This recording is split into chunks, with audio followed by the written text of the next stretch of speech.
প্রিয় কৃষক ভাই, আমরা ধন্যবাদ। আব্দুল দলিল ভাইয়ের জমিতে আমরা এসেছি।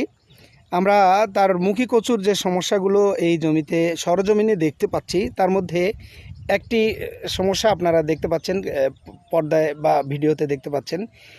এটা কিন্তু খুব বড় ধরনের মেজর সমস্যা মুখী কচুতে বা অন্যান্য কচু যেটা চাষাবাদ হয় সেই কচুতে এইটা কিন্তু খুব মেজর সমস্যা। এটাকে বলে বিছা পোকা। এই পোকা যদি কোনো ফসলে আক্রমণ করে তাহলে 1 সপ্তাহের মধ্যে এই ফসল উজাড় করা সম্ভব। তো যা হোক, আমরা এই বিছা পোকা সহ পুরি কচু বা মুখী কচুতে যেই পোকাগুলো আক্রমণ করে সেই পোকাগুলো নিয়ে আমরা আলোচনা করতে এসেছি।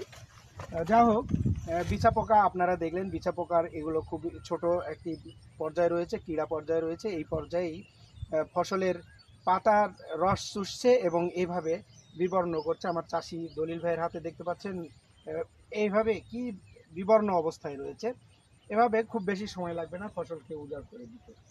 তো বিছা পোকার হাত থেকে এবং কাঁঠালে পোকা, রেড পামকিন বিটল পোকা, সেই সাথে থ্রিপস, এই কয়টি পোকা এই মুখী কচুর জন্য খুবই ক্ষতিকর পোকা। এই পোকার হাত থেকে আপনার ফসলকে রক্ষা করার চেষ্টা করতে হবে।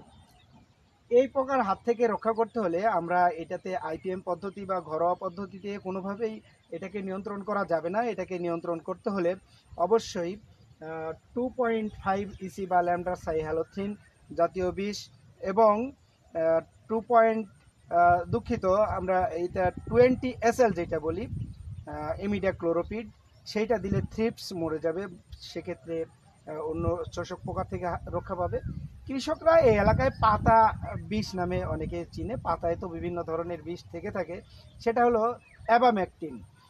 অর্থাৎ অ্যাবামেকটিন যদি দেওয়া হয় সেটাও রোধ হবে, সেটা শুধু ওই শোষক পোকার, অন্যান্য পোকার হাত থেকে রক্ষা হবে। তবে বিছা পোকার হাত থেকে রক্ষা পেতে হলে আপনাকে অবশ্যই 2.5 ইসি বা ল্যামডা সাইহ্যালোথ্রিন, যেটা বাজারে সিনজেন্টা ক্যারাটে নামে বিক্রয় করে, এই কীটনাশকটি আপনারা প্রয়োগ করতে পারেন।